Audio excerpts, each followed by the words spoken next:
If you've been following the trajectory of our player character, and maybe looking ahead at the future sections, then what's about to happen is a very confusing heel turn. Before I played Oblivion, I laid out an outline of the order of quest lines I was going to do, and I had several ideas how I could justify the transition. I think the core of the problem is that people are assigning moralities to factions inaccurately. As the Prophet points out, the arena isn't exactly a morally great place to work. The Fighters Guild is about snuffing out free market competition, and the Mages Guild is so incompetent as to become dangerous. The main quest is guided by ends justifying the means. The players never assigned any motivation beyond what they assume the champion is Cyrodiil's motivation to be. The Knights of the Nine is the only morally good story in the game, and even that is full of its own questionable moments. So the only difficult part of our character starting the Thieves Guild is justifying why they would turn to petty crime. The actual reason has to do with level scaling. I kind of had to do the Mages Guild between levels 15 and 25 to be at the right level to get well-scaled rewards but still have magic effects apply properly, and the next two factions don't exactly involve a lot of leveling up in Oblivion. Really, in terms of writing an Oblivion character who does every faction, it makes the most sense for players to start with the Thieves Guild or Arena after breaking out of the Imperial City prison at the beginning. Which is why the condition where the player gets invited to the Thieves Guild for doing time never sat well with me personally. That, and you'll be approached even if your crime wasn't thievery related, even, for instance, murder. We'll talk about the weird world of crime in Oblivion, don't worry. Another path in the guild is to talk to City Swimmer, a beginner-level sneak trainer living in Breville and drawing attention as the resident stealth specialist.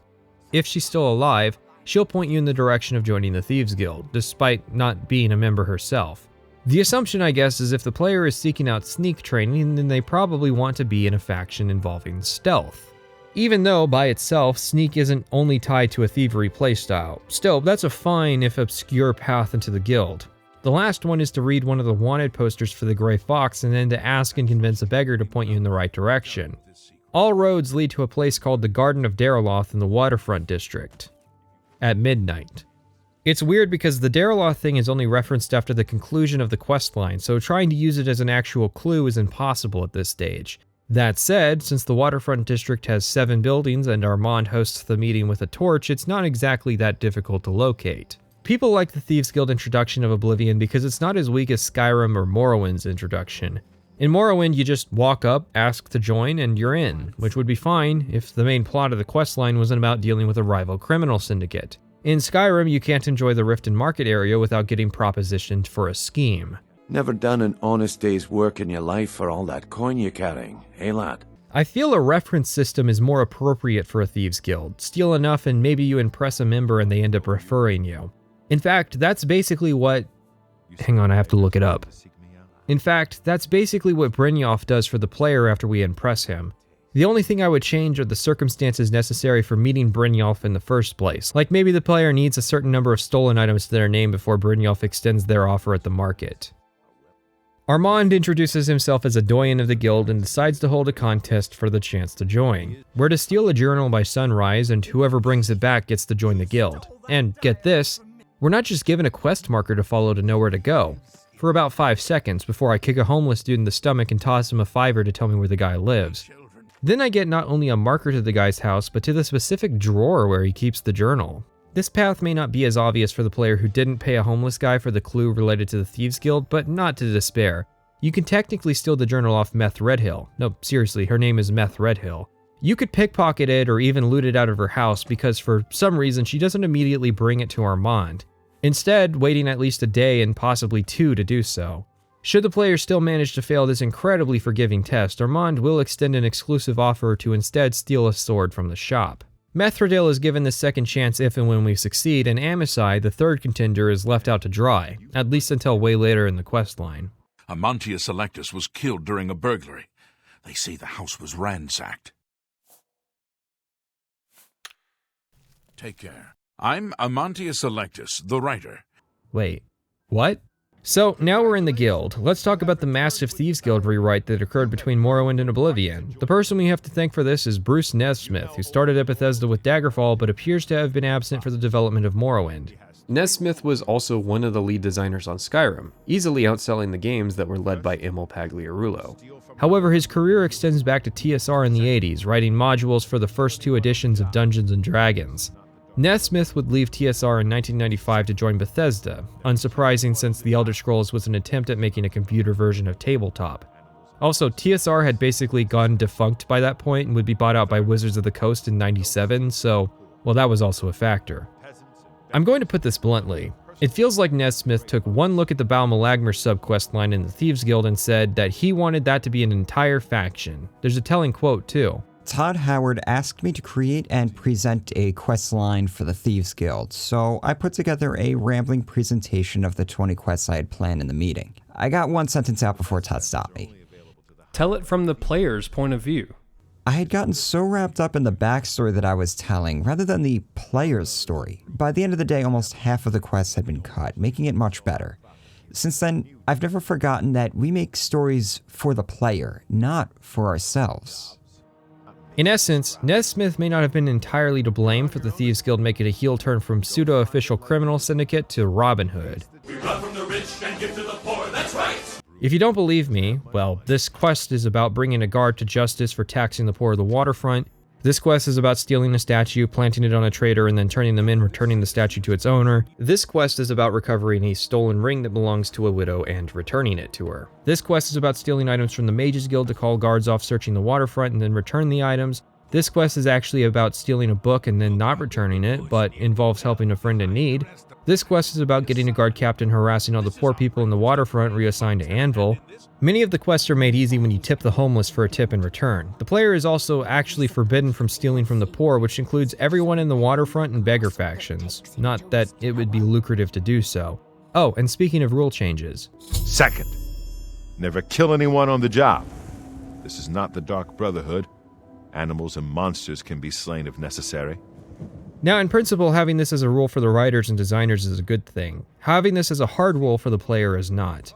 The Morrowind Thieves Guild understood that things happen on the job, like the time the Mages Guild was supposed to be empty, but one of its members stayed behind to protect the hall and tried to kill us simply for entering. It's not like Morrowind didn't have the capacity to check if NPCs are still alive. Thanks to the text-based dialogue, I could literally make a mod in an hour that would add a check for this guy's health and a penalty if the player kills him without any kind of extra scripting.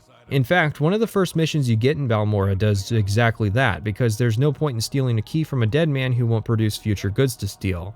Hell, a couple of the missions involved carrying out hits on enemies of the Thieves Guild, including high-ranking members of the Fighters Guild, in the interest of preserving the faction. Now, there is a reason you want the player to typically avoid murder. All of those interesting stealth sequences are somewhat invalidated if the player decides to rush into the room with their axe just murdering all resistance. The way you handle that is to make the NPCs in the quests especially prone to placing trespassing bounties for getting caught and murder bounties for killing. Note that this is functionally the same system as the blood price, without the arbitrary rules. Money-minded players are going to look at a quest where they got a 3,000 gold bounty on only 500 gold out of the job and decide on a more pacifistic route in the future. This way, you can instead design the quest around how the player decides to handle jobs. Make a habit of killing marks on the job. The Thieves Guild earns a reputation as a bloodthirsty syndicate. Maybe the guards put up more of a resistance in the future. Maybe the public turns against the Thieves Guild, like the Chaos system from Dishonored. Then a Mantius Electius line where he refers to his own death as an oversight, but it also shows that Bethesda's prepared to account for the player killing these NPCs. I don't think it would have been that much extra disk space to include lines and scripting for the player making a habit out of murder. Fail to play along with the Men in Tights charade and you define the Thieves Guild as just another dirty criminal syndicate. Maintain the Grey Fox's public relations focused strategy and you get a positive reputation instead. Even Jim Stacy admitted that resurrecting the Bal Malagmer was a PR stunt to ingratiate themselves with the Dunmer. You could even do it where the darker path leads to receiving more gold, which is pretty basic as far as mechanical choice in games go, but it's a lot more than what we got, isn't it? Okay, fine. Let's do a quest. In order to get our first job, we need to fence 50 gold worth of items. I enjoy the premise of having to steal to get future jobs, but the player only has to steal 1,000 gold worth of items to unlock all the quests, which is extremely easy to do in Oblivion. That, and access to fences is restricted by rank. I assume the idea is to protect the higher level fences, but let's say that we followed the progression of the quest where we went through an independent theft phase.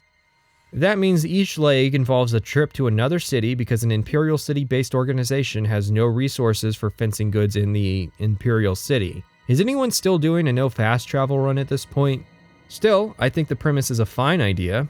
Gating thievery-related quests behind, well, Thievery is effectively a soft faction skill requirement. It's no substitute because you don't have to do that much stealing to be considered a master thief, whereas a hard skill requirement of asking the player to be, say, skill level 70 in any of the stealth skills would mean the title would actually be accurate. Our first actual job after fencing 50 golden items is literally called Untaxing the Poor. Hieronymus Lex, a guard captain we actually met after the final battle in the Temple District, went around and collected taxes from the poor in the waterfront as a message warning them against cooperation with the Grey Fox and the Thieves Guild. In retaliation, the Grey Fox wants both the money and the tax records stolen back. Simple as. Technically, you're supposed to wait for the shift change, but you can actually just run through the various levels without getting a trespassing bounty. That's because lockpicking's been reworked to be far less nuanced a skill than its Morrowind predecessor. In Morrowind, lockpicking is done in real time simply by clicking on a door with a pick equipped. It doesn't look impressive, but this system would have actually played really well in Oblivion. The chance of succeeding a lockpick attempt hinges on several factors. Skill level, the lockpick quality, humidity, the curvature of the earth. All of that would be calculated in real time, so when you attempted to break into a house, you ran the risk of getting caught by a passerby. However, Morrowind's passerbys only consisted of NPCs randomly wandering around, unlike Oblivion, which actually has full Radiant AI. NPC locations are now determined by time of day and activity, and yet the lockpicking system has been reduced. This isn't just about the minigame, this is about the fact that lockpicking now freezes time. The trick here is to begin lockpicking the door to the captain's quarters in the half-second interim where the guards are loading into the current room. Because I managed to start the minigame in that brief moment of time, I'm now free to fail as many times as necessary to get in. If we had Morrowind's system here, it might take me a couple attempts in which time I would be caught and... Stop! You violated the law! Now, of course, you could just propose we take the current minigame and make it real time. One, that would be kind of awkward because you lose the ability to check your surroundings during attempts, and two, the minigame has its own problems. So we're bouncing tumblers to unlock doors and chests. The number of them depends on the difficulty of the lock. If the tumbler goes up fast, it'll break the pick. If it goes down slowly, it'll stick. It's a simple game, the interface is a bit buggy and the cursor tends to get stuck inside it. However, if you don't like playing it, then at level 10 you can do Nocturnal's quest, which awards the Skeleton Key. We'll discuss the quest proper later, but the Skeleton Key basically allows you to ignore the minigame and spam the auto attempt button until you complete it, since the Skeleton Key doesn't break like normal lockpicks. It also boosts your security 40 points to increase your success rate. In essence, you have the option to turn off the minigame. That's notably different from the Morrowind Skeleton Key, which was a super high quality lockpick that could bust open almost anything, but only had 50 uses.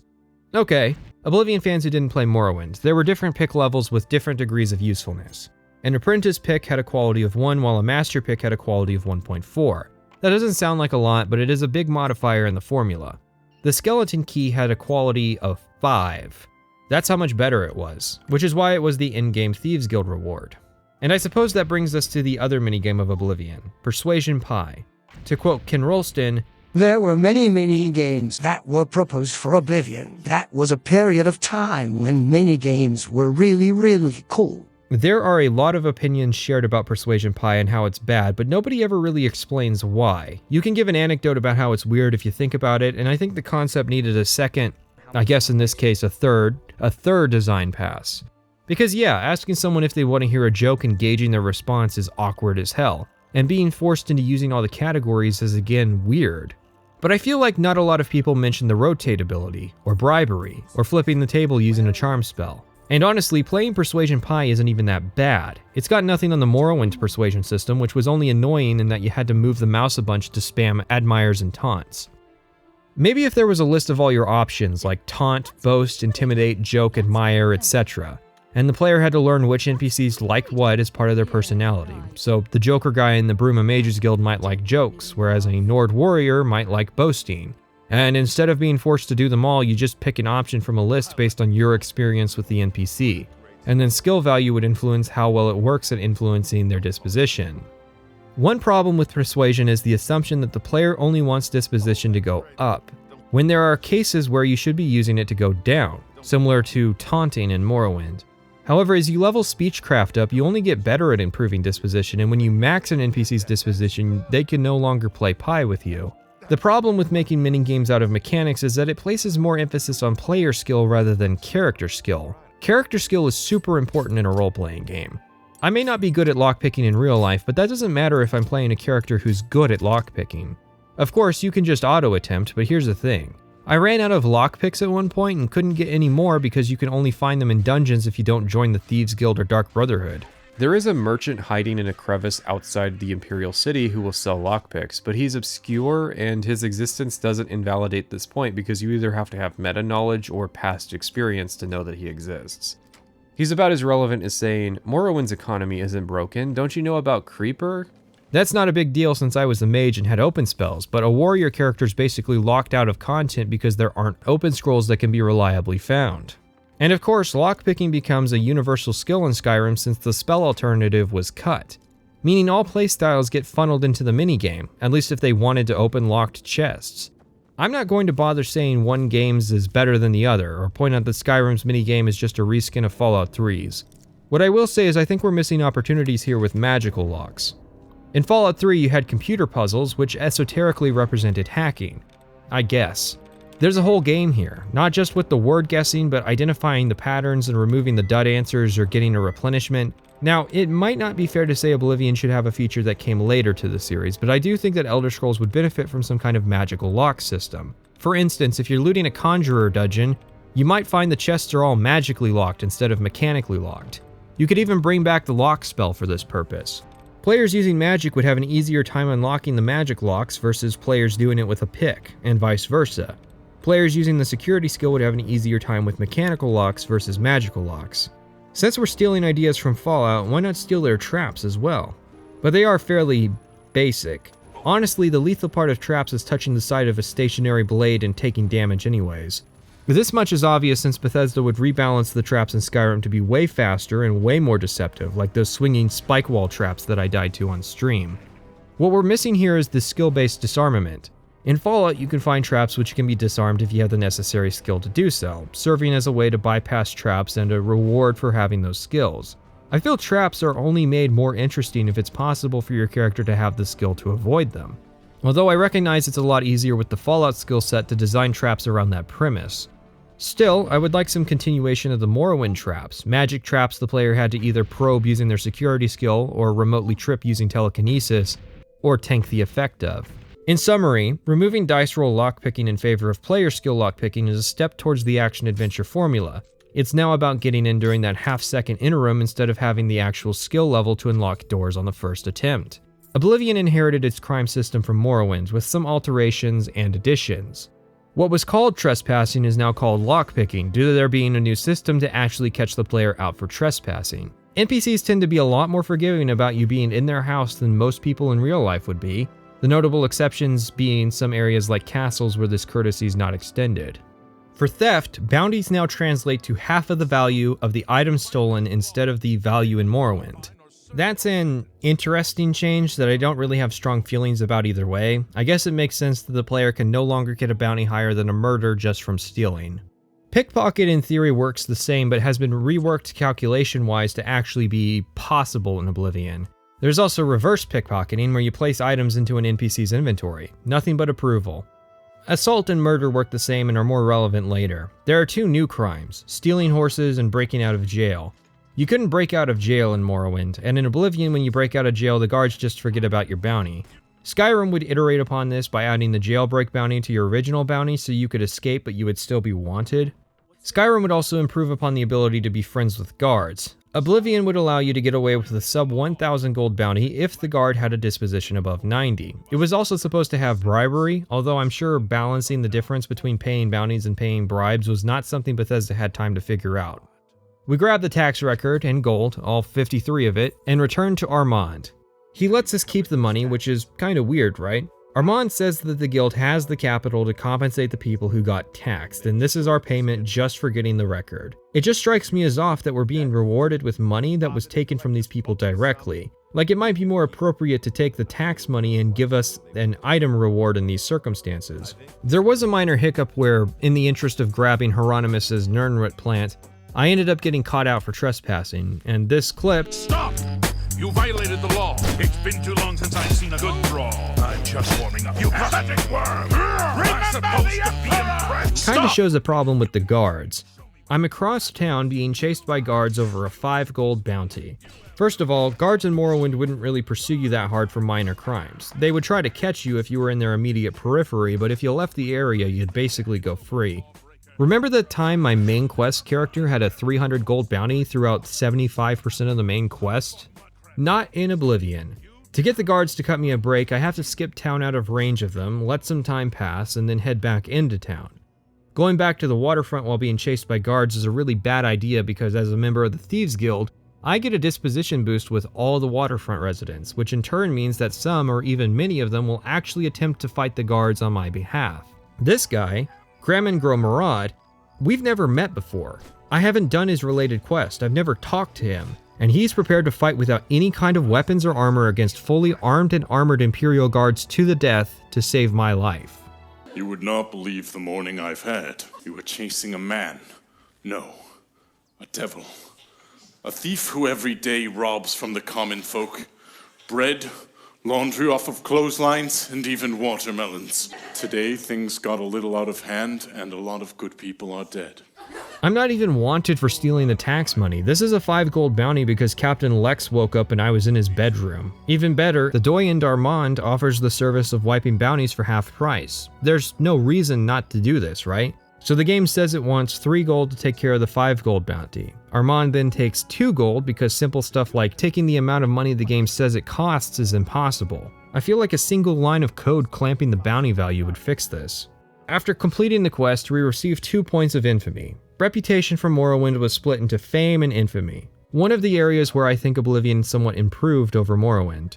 Just getting generic reputation, regardless of faction morality, which results in a disposition boost, is a bit busted.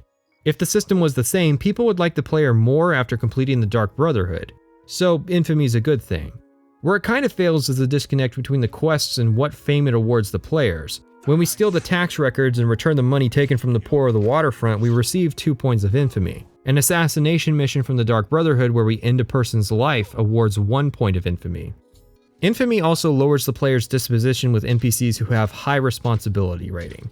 Mid and even low tier responsible NPCs lose disposition slower, but still lose it. Only NPCs with close to 0 responsibility will raise in disposition for increases in infamy. This might work if there were still bandit communities the player could find and join. That might be only usable for players consistently on the wrong side of the law. Instead, the bandit community was turned into generic leveled enemies whom the player can't talk to.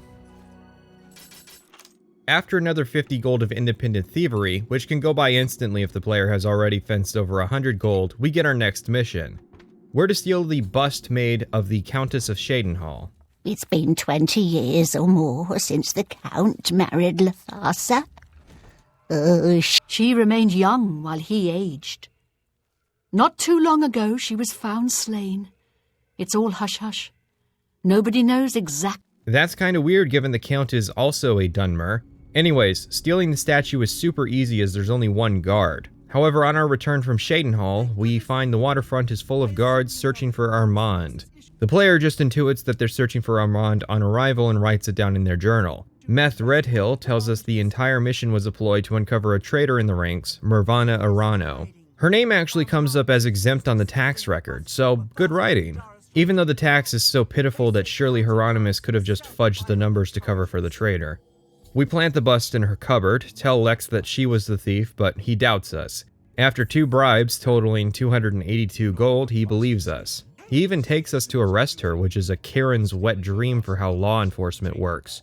It would be really awkward if later in the questline we were to reassign Lex to protect the Grey Fox's wife due to his, unwavering loyalty. So for our next task, we're sent to seek out Skriva, who will be our new doyen for the next 4 quests. Also, this is a me thing, but I had to go to a fence to unlock the next few quests, so there was a bonus trip down to Leowyn and back. She wants us to go to recover a ring for a widow of one of the guild's fences who lived in, guess where? Leowyn. The guild frowns on freelance thieves. Really? Then shouldn't membership be more inclusive? Because, well, funnily enough, said freelance thief is Amisai, the Argonian thief that Armand decides isn't worthy of joining the guild. When we meet with Adarji, she calls Amisai a filthy lizard and asks us to recover her ring and to kill him. We can only abide one of those things for her. Stupid guild rules. He is only an Argonian. He is less than human and much less than Khajiit. I disavow. So Amasai got arrested after attempting to swindle the Countess. Wait, that's illegal? Thankfully, bribery isn't illegal and we can bribe the jailer to get access to him. Or you can just save 20 gold like I did and break in. The guard doesn't actually sit at the door to stop you.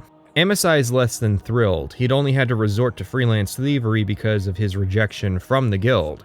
We can offer him a lockpick in exchange for the information, although since I had the skeleton key, I didn't actually have a lockpick to offer him. Thankfully, this isn't like Morrowind, which probably would have just given him the skeleton key anyways. So I just unlocked the cell by hand, at which point some of you might be screaming because you know that this doesn't work. The unofficial patch fixes that issue and a whole host of issues with this quest. There are 10 separate fixes tied to just this quest, and it's kind of a massive problem that a quest is so fundamentally broken. Which is a problem because there were 6 patches for this game. Oh, but it costs money to do patches on Xbox. No, I'm talking about shipping fixes for one of the main quest lines in Oblivion with the patches that were already released. For instance, you can softlock the Thieves Guild by asking about the job but initially declining it. Sanguine's quest involves the Countess and can create problems if done simultaneously, or if you do the Thieves Guild quest after Sanguine's, where the Countess will take up permanent residence in the dining room. If you enter the castle on the 15th through the 17th of each in-game month, the quest softlocks. No, really, showing up on the wrong day can break the game because that's when the Countess leaves town to visit her mother and Coral. There's also a bug where the Countess will refuse to sleep if she's the big spoon, which is tragic because Count Marius Caro is famous for being the little spoon. Again, no really. If she doesn't get the left side of the bed in the base game, she'll just stand there staring at her husband all night.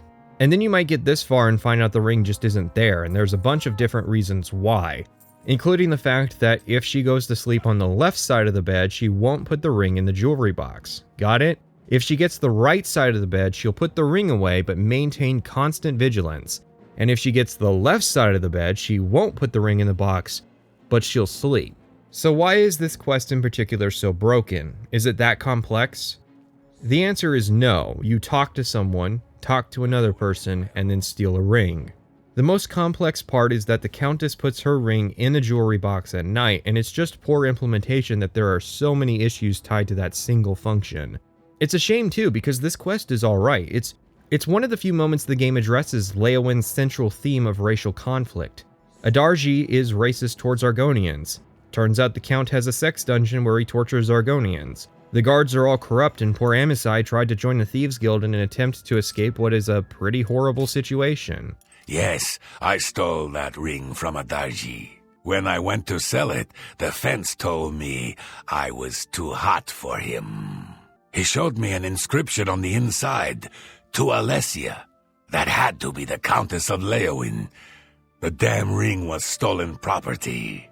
Well, I figured I would ransom it back to the Countess, except she tricked me. I was arrested for theft, and she kept the ring. Okay, dude, slow down. First of all, how did no one point out that Amasai said that he, not the ring, was too hot for the fence? Prude. Second, how did Amasai get access to a fence? I had to actually join the guild to get access to a fence. If Amasai already knew a fence, what was his motivation for joining? Doing good for the community? Third, of course trying to sell a ring with a stolen flag to its owner got you busted by the guards. The way you actually handle that situation is to pretend you found the ring and hope you get a reward for it. Which you wouldn't, given the nobility here are racist, so maybe you should try cutting in an Imperial on the hustle instead. I mean, worst case scenario, you serve 2 days for the 150 gold bounty for stealing the ring. I guess Amasai was destined for the Argonian sex dungeon, so it's rather timely that we got here when we did. Also, there's a letter labeled Divining the Elder Skulls, typo included. That's worth stealing as well, given both its tangible value and its plot relevance. We go to get our reward, 100 gold. Wait, it can be 200 if we tell Adarji Amasai tried to sell the ring, but we can only do that if we return to her between our meeting with Amasai and us stealing the ring. Who had that idea? Skriva then gives us our next task, which is to go back up to the waterfront. Hieronymus Lex and a bunch of guards have taken over the waterfront, arresting thieves, placing Armand under house arrest, and searching the district for the Grey Fox. I love that Skriva opens by saying this is a small problem. Meth Redhill is drafting the response. She figures that if we and 4 other thieves simultaneously hit different locations with high-profile robberies, that Lex will be pressured to pull the guards out of the waterfront. Your target is the Arcane University! Yeah, you should probably know that there's a conflict of interest with your plan. But fine, it's neat seeing the factions overlap at some level. We walk into our own room at the university, steal the ice staff that only appears as soon as it's relevant, drop a note in our own nightstand, and take the staff back to Meth Redhill. She then has us eavesdrop on Lex, who gets a note from a messenger sent by Raminus. The messenger is a Dremora, which is an extremely bad idea to use given the Oblivion crisis. I mean, it might be over, but that didn't stop the massive anti-conjuration push in post-Oblivion Cyrodiil. Raminus also somehow knows the staff was stolen, even though we didn't tell him, so I guess he sneaks into our room to sniff our panties or something. The journal acknowledging the problems with this setup are also an addition of the unofficial patch, something I don't approve of because for a decent chunk of this script, I just assumed that was in the base game. I wonder how many people are giving credit to Bethesda for being self-aware here and didn't realize it was the patch all along. Alright, so how do we fix this? Simply, instead of putting the note in our end table, if we are the Archmage, we instead deliver the note to Raminus and tell him that we want our guards redeployed back at the university. It's that easy. After that, Lex pulls out of the waterfront again and we return the ice staff to a former university researcher's chest and call it a day. This is also a quest which, in premise, is reliant on timeliness, but there is no consequence for dipping out on the Thieves Guild for over a year to do other content. The whole point of the operation is that 5 targets get hit at once. There should be a penalty if the player fails to complete their objective in a timely manner. The same is technically true of the other quests, but it stands out here because of how the quest is framed. A fellow guild member has gone missing searching for the book Lost Histories of Tamriel and Skingrad. This happened to the Fighters Guild and they immediately assumed a dereliction of duty, whereas the Thieves Guild gives its errant member the benefit of the doubt. This could subtly reflect the differences of the factions, or the differences in the writers, or the writers may not have realized that Orion can't just assume someone abandoned their mission instead of failing to complete it. This is also the first time that my general rep with the Thieves Guild is high enough that homeless people I've never met are willing to help me out for free. The latter half of that last sentence is bizarre. I haven't mentioned it yet, but the homeless are something else. I'm saving up enough for some medicine. That's bad, but they can't even do a consistent homeless accent between lines. I'm saving up enough for some medicine. Here's what I know. Theranis was drinking at the Two Sisters Lodge. So, Theranis was bragging at the inn about stealing from the castle, which is all sympathy gone, when Captain Dion overheard him. He got arrested, and unlike Amisai, we can't bribe the guard to let us see him. Nesmith was really obsessed with giving people accents. Visitors ain't allowed down here. No, but it will earn you 2 years in Skingrad's dungeon. I didn't do it, but you do have the option to sign up as the guy who delivers food to the prisoners. Sounds kind of familiar. We head in and there's only a Nord present. We offer to let him out and he tells us that Theranis was sharing a cell with an Argonian and that someone called the Pale Lady took him. The Pale Lady took him days ago. Every few days, she comes for one of us. Some return, some don't. Those that are taken 3 times never return. It's fortunate because the Argonian was taken less than an hour ago, so I left the castle and ventured through all of Cyrodiil's dungeons to no consequence because the Pale Lady was willing to wait for me. If you take a job, you should expect the game to want you to complete it in a timely manner. If you weren't going to do the quest immediately, why did you accept it? It wouldn't be hard to account for the player shoving off their responsibilities. If the player starts the quest but doesn't arrive in time, Amisai could perish to the Pale Lady and this would make the quest more difficult as a result. If hammer space is the concept used to explain how characters stuff so much voluminous stuff into their pockets, then I propose hammer time be used to describe how quests effectively pause and wait for the player. That, or we could call it solipsism. The Pale Lady has been stealing prisoners for their blood, which poses some issues. Let's go! Not going to spoil a future quest now, but if you remember the Count of Skingrad, Janice Hasseldor was able to sense the presence of vampires that threaten the population of his town. Yet here's a vampire living in his own castle stealing prisoners without any consequence. It's just messy, and it's not the first time Nesmith has stepped over another writer to tell his story. Judging by what Ken Rolston said, his approach as the lead designer changed between Morrowind and Oblivion. Morrowind had a more rigid outline for its factions, so when the quest lines intersected, there was a higher standard of quality control, which is how it should be handled. The lead designer is responsible for the consistency of the writing in a game. In this instance, Nesmith is stepping on Brian Chapin's characterization and writing for the Mages Guild.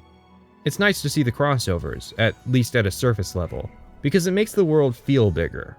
But unlike Morrowind, which had several crossovers, there's not as much consistency because Rolston is allowing the writers the freedom to do as they wish.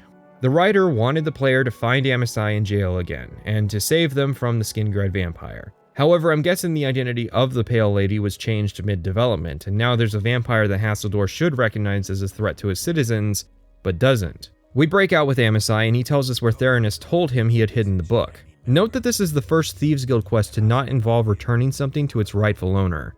As in, this is the first Thieves Guild job to be about stealing something, and we weren't actually the ones to steal it. There's multiple things going on here, so let's tackle the first one. Aside from independent thievery, there's never really any Thieves Guild mission where we're out there doing Thieves Guild stuff. What I mean is, the Fighters Guild up until its third act has the player just going out and doing jobs. The Mages Guild has the player out there going out and doing jobs. And the Dark Brotherhood will have the player out there going out and doing jobs. There's never a quest where the player's tasked with stealing something for the sake of generating revenue for the guild, something that Skyrim tried to improve on with its Radiant Thievery quests. Instead, each task is either relevant to the central conflict of the guild or to some minor character story that's being told. Note that this is usually a criticism of Oblivion's factions, that not all of them are focused like the Thieves Guild on its central story. While I wouldn't call the story of the Thieves Guild great, it manages to avoid some of the fundamental problems of the other factions by focusing on a more intimate conflict. I don't think every faction should have a particularly high-stakes story, and I think that stylistically you can capture factions during the lulls in their history in order to better contrast the stories that are more urgent. Oblivion's main quest might not have been as well received compared to Morrowind's because Oblivion's main quest had to share the spotlight, rather than how Morrowind's main quest overshadowed all other stories. I think that independent thievery was meant to supplement the actual criminal part of the guild, but the part that every player would consistently see when doing the faction was controlled in such a way to not dictate morality on the player. In essence, it's not a stretch to say that a moral character would do the Thieves Guild, because so far we've really done more good than evil or harm. Not that the Thieves Guild is particularly evil, but they are a faction ostensibly for the selfish. Morrowind's Thieves Guild had a story to tell. It was about the guild establishing itself in a foreign land and performing its function of helping root out criminal syndicates, namely the Kamana Tong.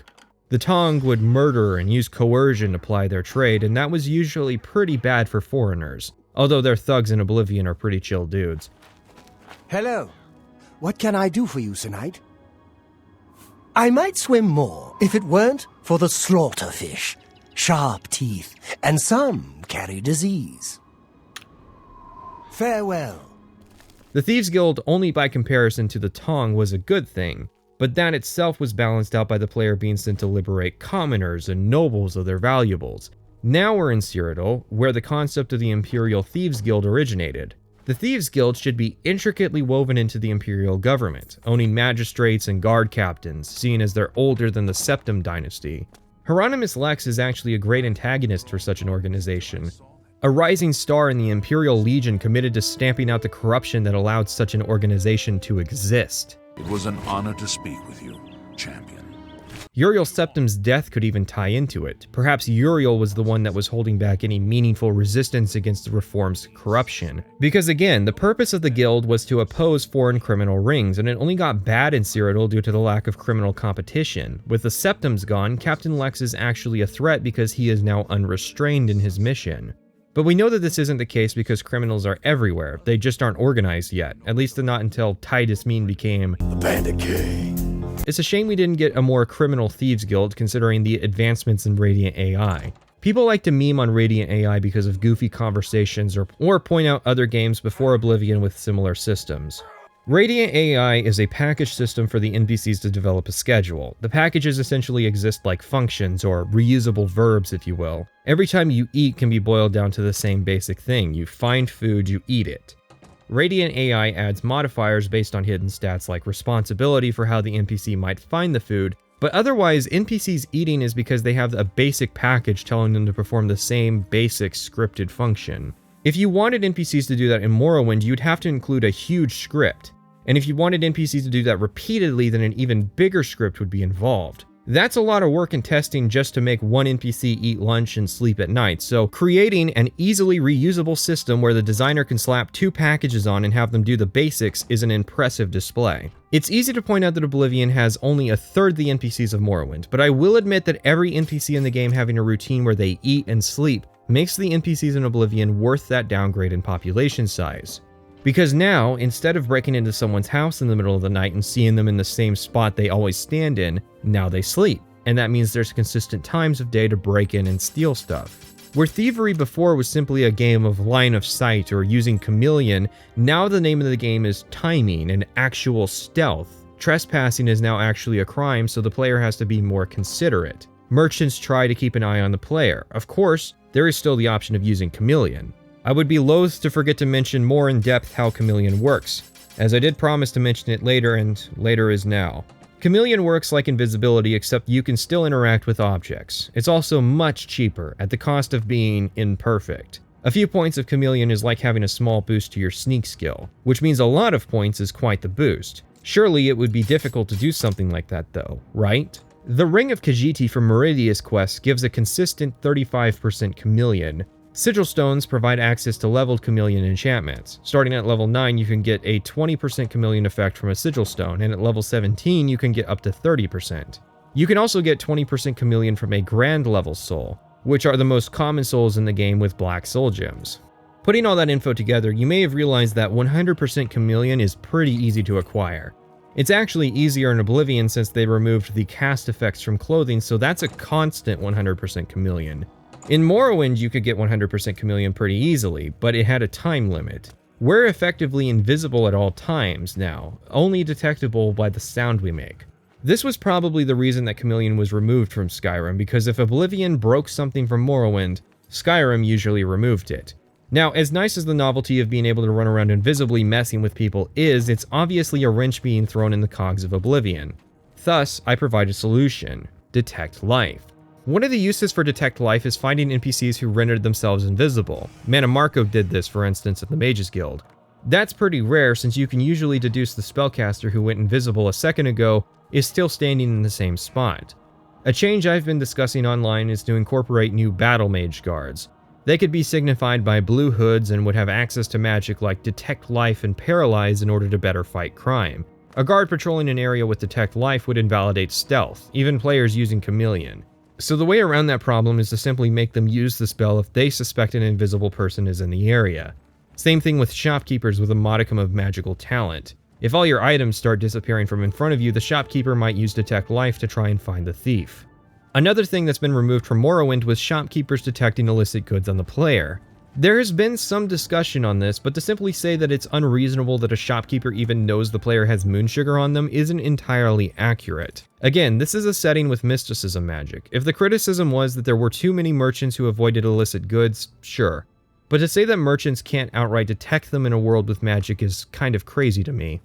Oblivion removed this because players complained about not being able to sell skooma to upstanding citizens. So now the player can, which is a missed opportunity in terms of using the responsibility stat. Anyways, that's not the only thing.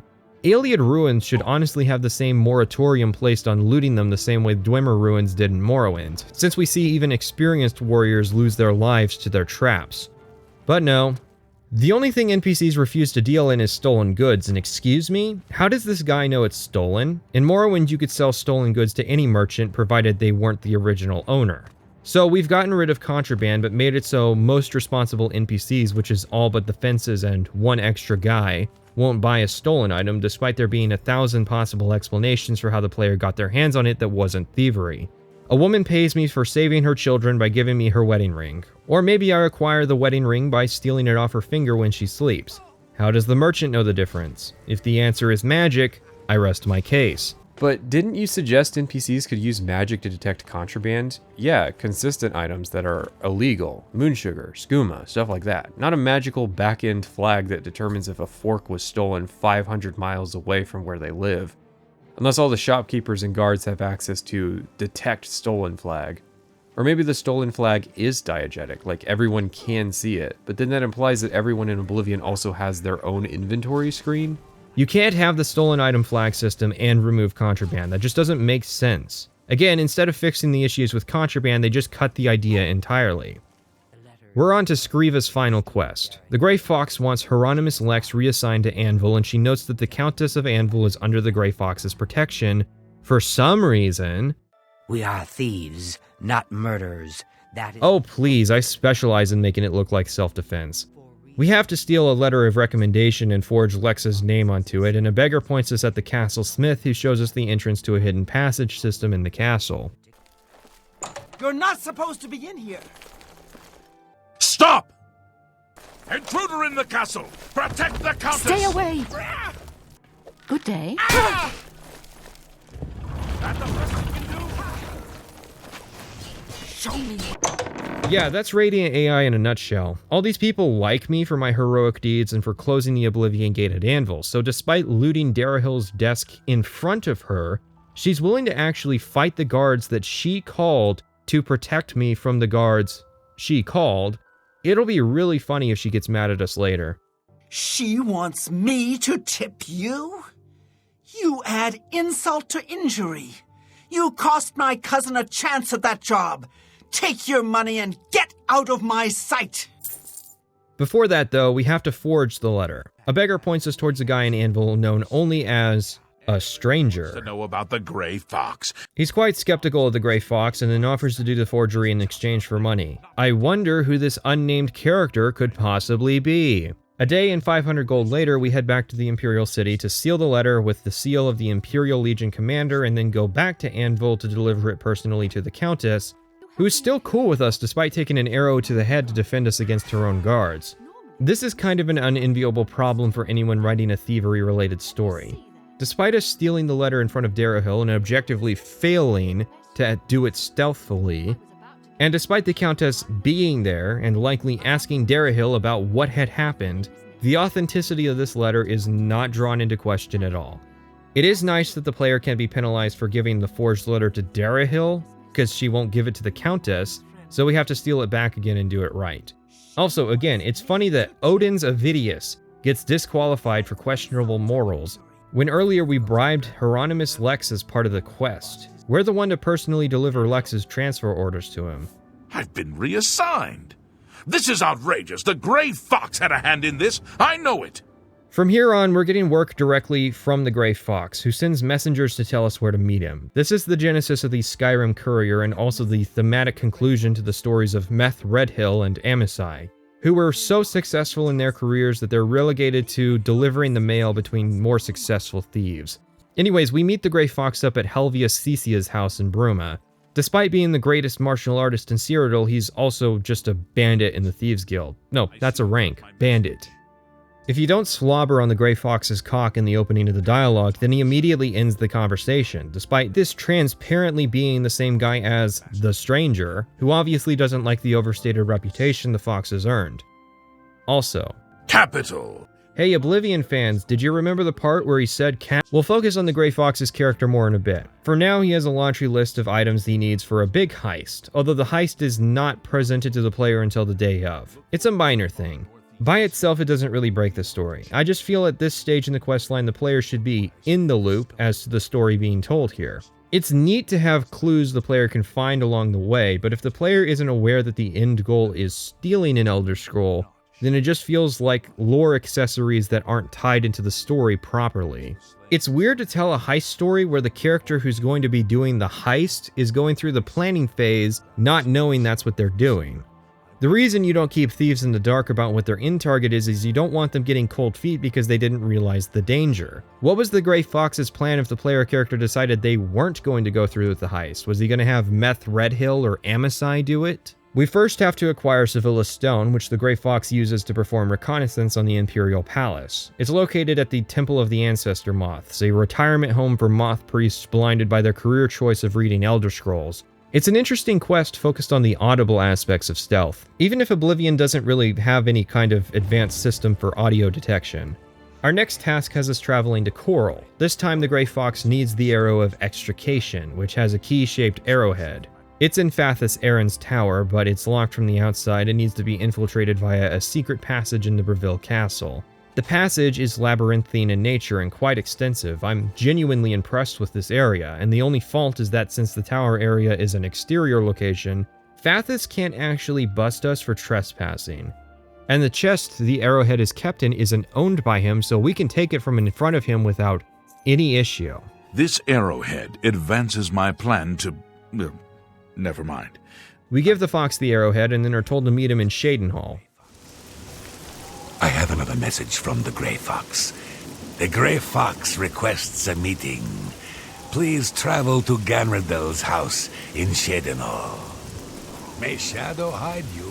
Now he says he needs the boots of Spring-Hill Jack.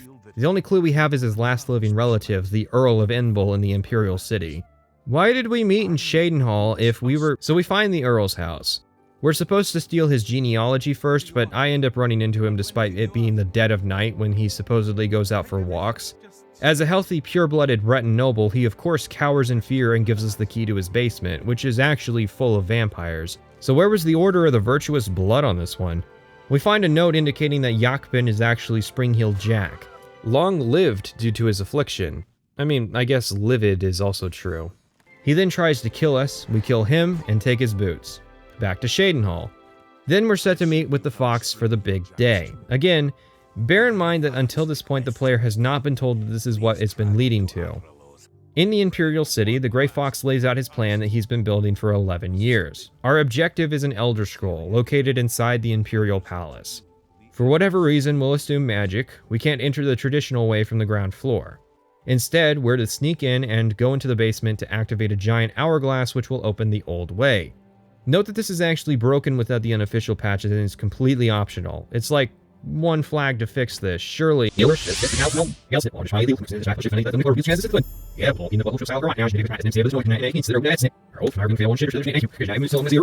whatever reason, we'll assume magic, we can't enter the traditional way from the ground floor. And the idea that a member of the Thieves Guild would condone us learning illegal levitation magic and flying up to the roof is far outside the moral bounds of what the Grey Fox is prepared to permit. Instead, we're to sneak in and go into the basement to activate a giant hourglass, which will open the old way. Note that this is actually broken without the unofficial patch and completely optional. It's like one flag to fix this, surely they could have. After this, we enter the Imperial sewers in the southeast tunnel. After a lengthy sewer level, we encounter a locked door, opened by a key the fox stole from Mikado himself. This leads into the palace sewers that a Timberwolf has somehow gotten inside. Anyways, the palace sewers eventually lead to a door in a lost ruin called the Old Way. You know, it's a pretty big deal anytime someone becomes a lich, so running into 5 of them is pretty questionable. The old Imperial ruin gives way to an old Ayleid ruin. We stand at the right spot, fire the arrow of extrication across the room into a keyhole, and this opens the way into the palace.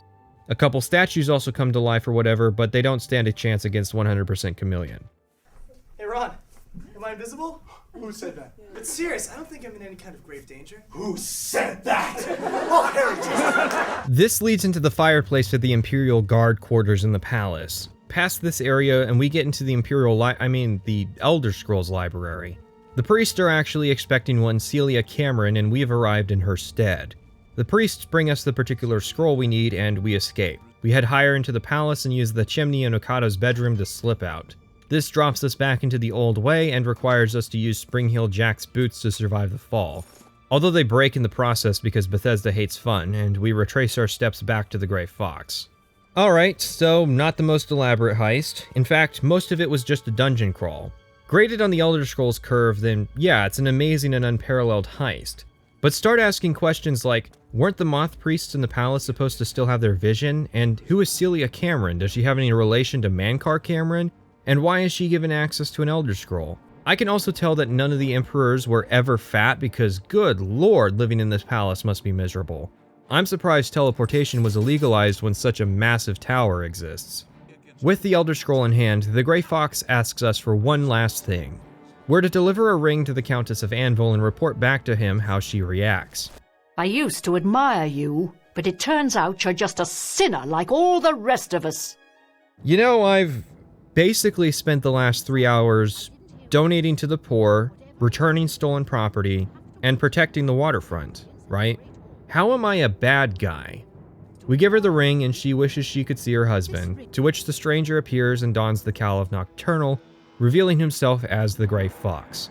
My stars and garters, can we hurry this up? I want to get to the Dark Brotherhood already.